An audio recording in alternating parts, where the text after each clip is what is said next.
Entre le massif des Dentelles et le Mont Ventoux, la région de Beaume de Venise est plantée de vignobles. C'est là que mûrit le fameux muscat, le meilleur de France d'après les spécialistes.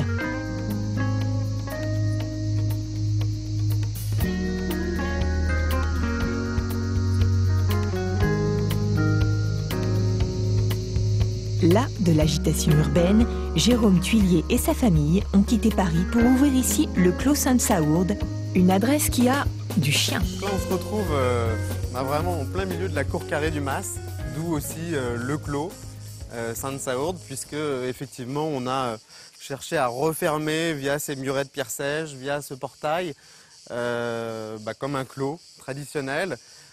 Malgré tout, on ne voulait pas être emmuré, on avait envie de respirer, on voulait être le plus ouvert possible sur la nature environnante. On a la chance d'avoir autour de nous les fameuses vignes du muscat traditionnel de Beaume, de Venise. Donc on s'est ouvert au contraire sur les vignes, avec le corps de bâtiment principal, la partie de gauche où on a habité dès le départ en arrivant fin novembre 2005.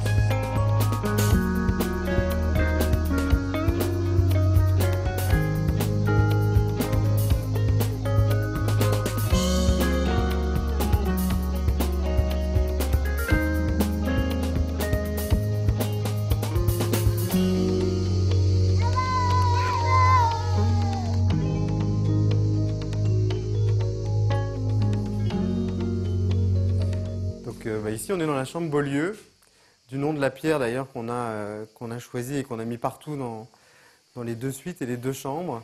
Nous sommes dans les anciennes, pas écuries, parce que les écuries étaient à côté, mais dans une place qui était destinée aux animaux, puisque au contact du rocher. Donc l'hiver, il apporte de la chaleur, l'été, il apporte de la fraîcheur. Et c'est vrai qu'on a voulu jouer avec et en profiter pour... On parle souvent d'authenticité en Provence. Là, pour le coup, on a une authenticité avec un grand A.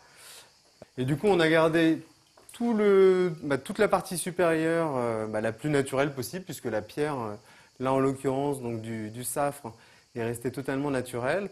Et toute la partie inférieure a été chaulée, donc en blanc pour s'harmoniser avec l'univers qu'on voulait, un peu zen, un peu épuré. Qui apporte à la fois de la lumière, qui apporte une certaine sophistication et en même temps une certaine pureté pour contraster aussi avec la pierre qui, elle, est très très brute, au même titre que la pierre apparente qu'on a laissée par rapport aux vieux murs anciens de la ferme.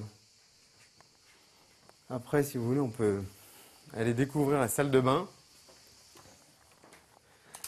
La salle de bain qui était l'ancienne remise à bois, avec son plafond traditionnel à la provençale. Qu'on a travaillé dans un esprit minéral avec des murs en calade de galets.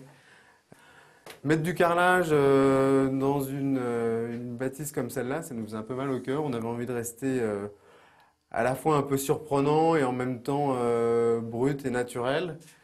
Et c'est vrai que historiquement, la Provence a toujours utilisé des galets en calade, en général au sol mais posés sur la tranche.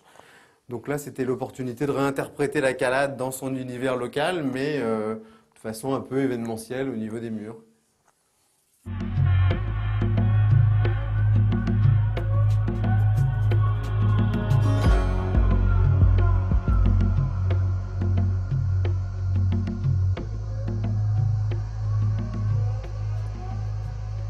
La chambre Zélige joue quant à elle la carte de l'orientalisme.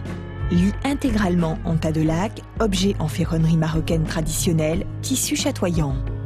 La chambre dissimule derrière une vieille porte de Médina patinée par les ans, une étonnante salle de bain que Jérôme a entièrement réalisée.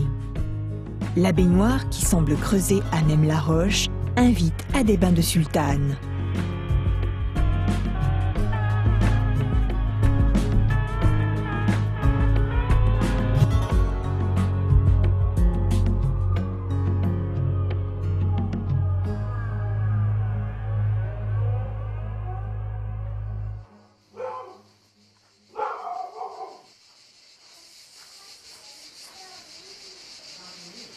C'est à Mimi. À Mimi. Tiens, allez.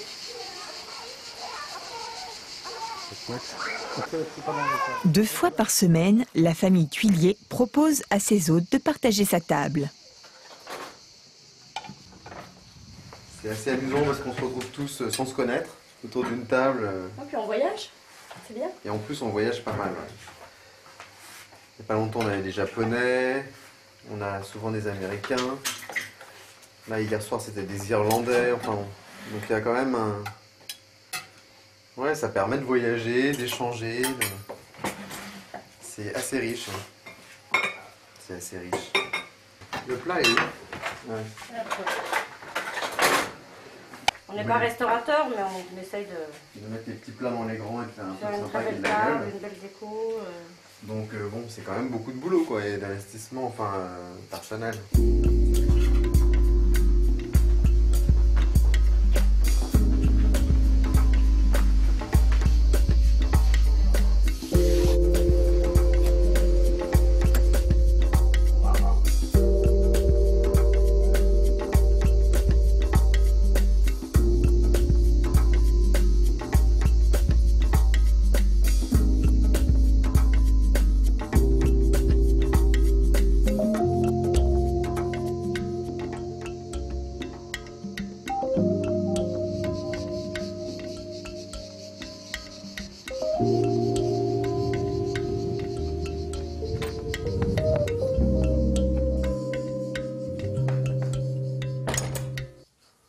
Voilà, donc là nous sommes dans la suite Roche d'Espail, avec son petit salon et sa chambre, qui était en fait l'ancien grenier à foin de la ferme, historiquement relié à la grange qui est derrière, puisque l'ensemble des foins étaient battus dans la grange et puis stockés après au premier étage de la bâtisse.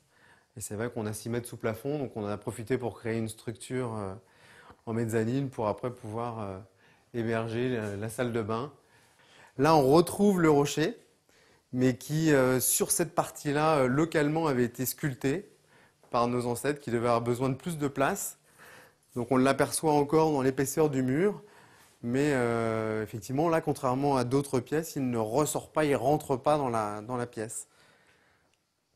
On a aussi pensé, mine de rien, à l'univers qu'on pourrait avoir, mais l'hiver, puisque c'est vrai que finalement, on a beaucoup d'autres qui apprécient aussi la Provence l'hiver. C'est quand même une garantie de soleil à chaque fois.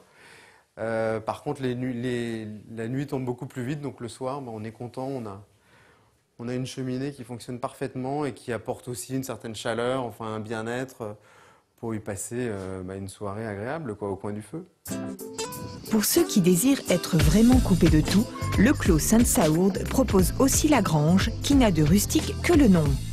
Avec sa terrasse ombragée et sa piscine privée qui fait face au Mont Ventoux, c'est la garantie de passer un séjour vraiment hors du monde, avec pour seule compagnie le chant des cigales.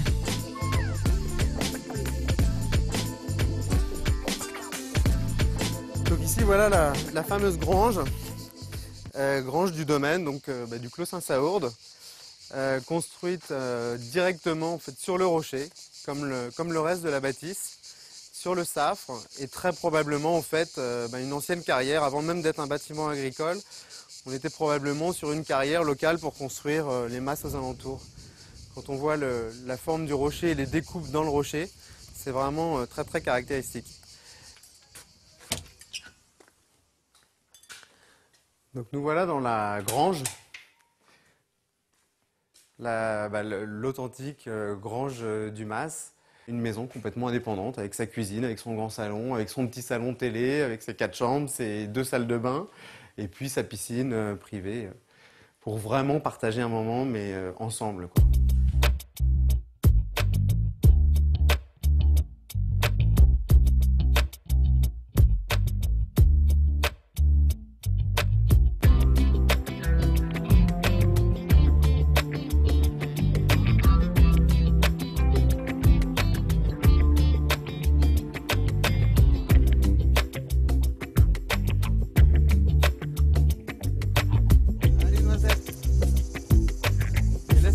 Tranquille.